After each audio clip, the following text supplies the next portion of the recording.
Shalom, selamat pagi anak ibu. Sampai jumpa kembali ya. Minggu kemarin kita sudah belajar pada bab 4. Kita lanjut pembelajaran kita pagi hari ini pada bab 5, gereja yang melayani.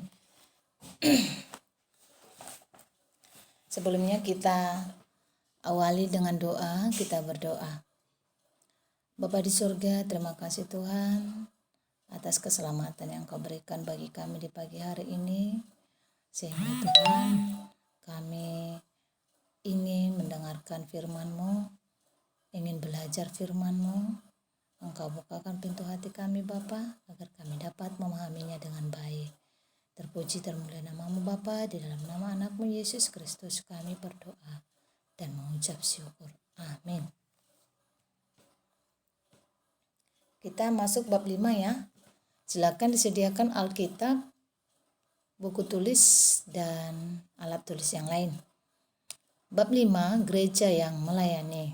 Itu bacaan Alkitabnya dari Markus 10 ayat 45, Lukas 17 ayat 7 sampai 10, Kisah Para Rasul 6 ayat 1 sampai 7, Galatia 5 ayat 13b.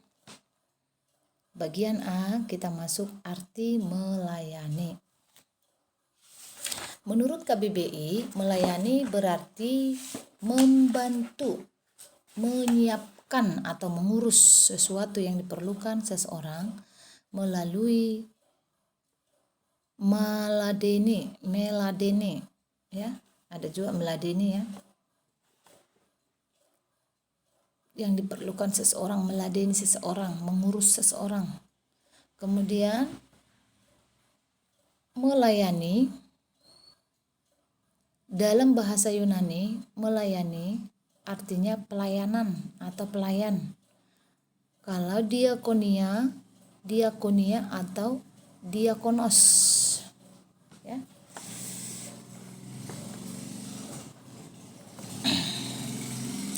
Dalam perjanjian baru, diakonein mempunyai arti melayani di meja, atau dalam Lukas 17 ayat 8, Yohanes 12 ayat 2, di sekitar meja. Perbedaan kelas atau strata sosial begitu terasa ya. Batas sosial begitu terasa antara orang yang makan di meja, orang besar, dan yang melayani. Kemudian yang bagian selanjutnya, pandangan Yesus terhadap pelayanan didasarkan pada perintah mengasihi sesama yang berasal dari perjanjian lama, sehingga Yesus mengubah pengertian dengan memperluas arti diakonein, yaitu sesuai dalam perjanjian lama. Arti diakonein yaitu melayani meja, seperti mengumpulkan bahan makanan, menyiapkan makanan. Itu bisa kita baca dalam Kisah Para Rasul 6 ayat 2. Kemudian Yesus juga mempertegas makna diakonein melalui perjamuan terakhir dengan murid-muridnya, yaitu dengan Ia membasuh kaki murid-muridnya.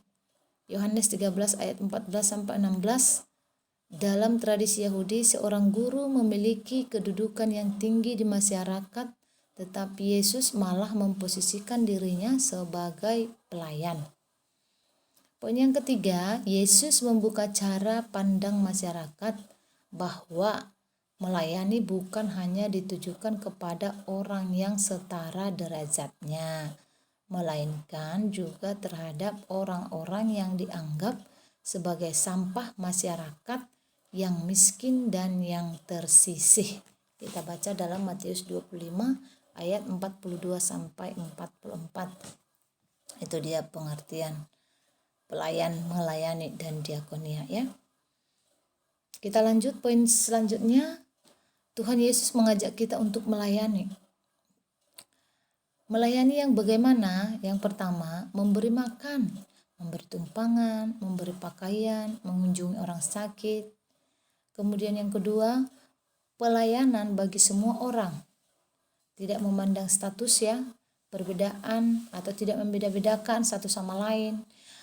Baik dia indah, cantik, kaya, miskin, suku, suku Batak, suku Jawa, suku Dayak, tidak membeda-bedakan ya. Yang ketiga, pelayanan yang lintas ilmu, lintas agama, lintas budaya, dan lain sebagainya. Kemudian karena Allah mengasihi dunia dan seisinya, karyanya ditujukan bagi semua umat manusia ya. Karena Allah mengasihi kita, mengasihi dunia, karyanya ditujukan kepada seluruh manusia.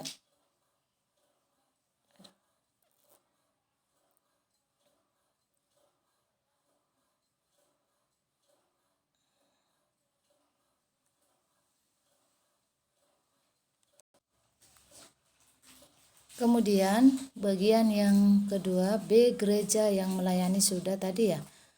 Ayo kita lanjut. B, gereja yang melayani. Yesus murid teladan yang sempurna dalam hal melayani. Bisa kita buka dalam Matius 20 ayat 28.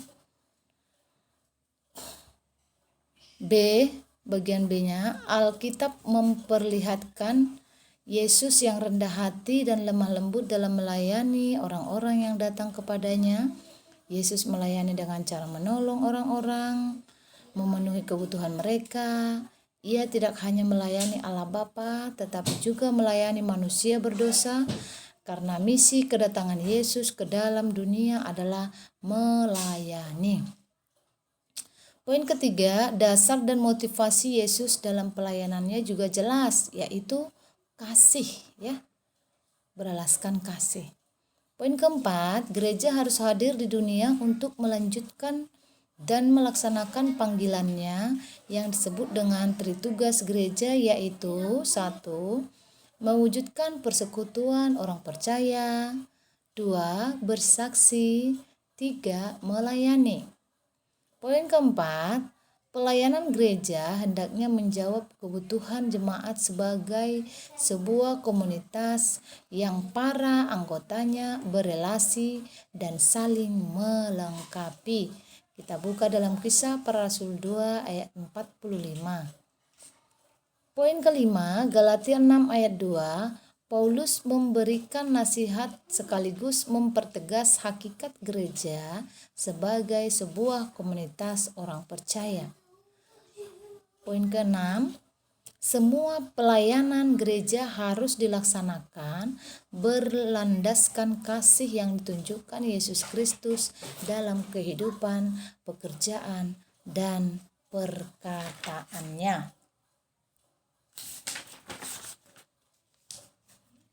Kemudian bagian C, bentuk pelayanan gereja. Bentuk pelayanan gereja, yang pertama, gereja sedang mengadakan kegiatan baik untuk kalangan internal maupun kalangan eksternal.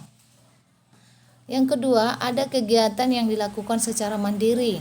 Ada pula yang dilakukan dengan bekerja sama dengan masyarakat ataupun berbagai lembaga. Contoh, kegiatan donor darah, pengumpulan pakaian layak pakai, kunjungan ke panti asuhan, rumah jompo, ataupun pasar murah. Kemudian pelayanan gereja atau diakonia pada umumnya dapat menjadi 3 jenis ya. Dapat menjadi 3 jenis. Yang pertama, diakonia karitatif. Pelayanan ini didasarkan pada perbuatan yang didorong belas kasihan atau peri kemanusiaan yang bersifat kedermawanan atau sukarela. Kita buka dalam Matius 25 ayat 31 sampai 36. Jenis pelayanan ini memberi manfaat seketika. Contoh, kegiatan Christmas Carol, pembagian makanan kepada tunawisma saat malam Natal. Itu contohnya. Kemudian yang kedua, diakonia reformatif atau pembangunan. Pelayanan ini lebih mengarah ke pembangunan masyarakat atau suatu komunitas, memberi keterampilan dan pengembangan ekonomi masyarakat. Contoh, pembangunan saluran air bersih di daerah-daerah yang kesulitan air, penyuluhan kesehatan ibu dan anak, pengobatan gratis, dan lain-lain. Kemudian yang ketiga, diakonia transformatif, yaitu pelayanan ini bersifat menyeluruh ya, menyeluruh tidak saja secara tubuh, jiwa dan roh, tetapi juga secara ekonomi, politik dan budaya dan lain-lain. Pelayanan ini bertujuan membawa manusia ke dalam kehidupan yang mendatangkan kerajaan Allah, karena gereja ikut memperjuangkan hak-hak hidup manusia. Pelayanan ini dapat dilakukan secara lintas agama, lintas sosial, ataupun lintas budaya. Peran serta jemaat dalam pelayanan diperlukan agar karya penyelamatan Allah makin nyata di dunia. Maka untuk itu sebagai remaja Kristen harus berperan serta dalam gereja, melayani, atau contohnya dalam ibadah ikut dalam pelayanan gereja, menyumbangkan lagu-lagu pujian, atau ikut gotong royong dalam gereja. Banyak sekali ya caranya, ikut bergabung dalam kelompok muda-mudi, ikut dalam organisasi-organisasi dalam gereja, atau panitia-panitia, misalnya ada panitia Natal ikut serta, atau panitia Paskah. Pokoknya berperan sertalah di dalam gereja itu ya, jangan vakum ya. Sebagai remaja Kristen yang baik harus ikut melayani. Yang terakhir, apakah arti dan makna pelayanan gereja? Jelaskan menurut pendapatmu. Apakah arti dan makna pelayanan gereja itu? Jelaskan menurutmu, menurut pendapatmu ya. Nanti tuliskan, setelah kamu ringkas materi ini, kamu tuliskan kembali dalam buku catatanmu. Anak ibu silakan dijawab kembali soal itu, tuliskan di bawah materi yang kamu tulis. Nanti saat suatu sekali ibu suruh kumpul, maka harus dikumpul ya.